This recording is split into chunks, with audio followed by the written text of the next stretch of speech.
have Taylor lay on her back.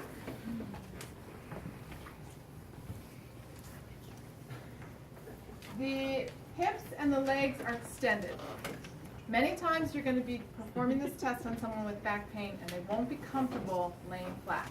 In that case, you can put a pillow under their knees, but you must document that you did that for the test because now you've deviated away from the standard test position, okay? But you can do that.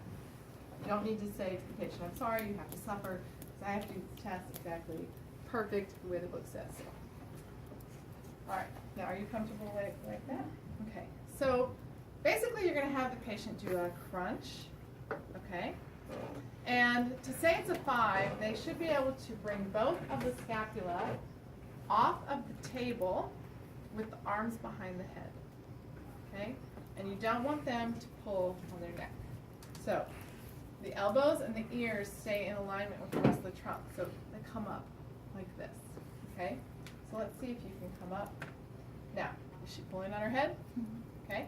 She bring her elbows forward? Okay. So we have to fix that.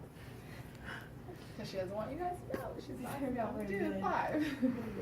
And patients will do the same thing. Because you know, they come in, they know they're hurt, but it's not because they're weak. It could never be because they are weak. It has to be something else. So they always want to show you that they're strong, and then you have to tell them, show them that they are not as strong as they thought they were. Okay, let's try it again. Keep your elbows back and your chin kind of back. Don't bring your chin up towards your chest, okay? Just try to lift your shoulders, lift your whole head and shoulders off together. Come up, up, up, up. Okay, now my hands are back here searching to see if she can clear her scapula. And back down, she cannot. So the inferior angle of the scapula has to come off the table to say that she can do that.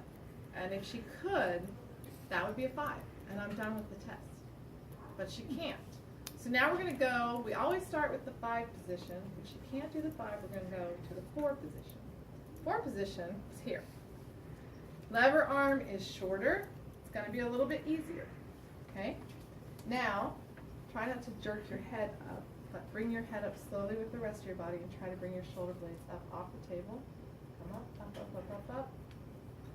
Inferior angle, she's shaking, so she's wavering. I wouldn't call this a strong 4 either. She did clear, but she can hardly stay there. They need to be a strong hold.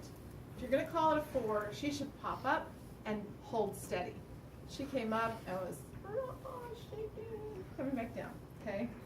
All right, now 4. 3 test, then. She can't do the 3. Arms are straight out in front. Now we've actually brought some of the weight down to help her, right? So the arms aren't up here anymore.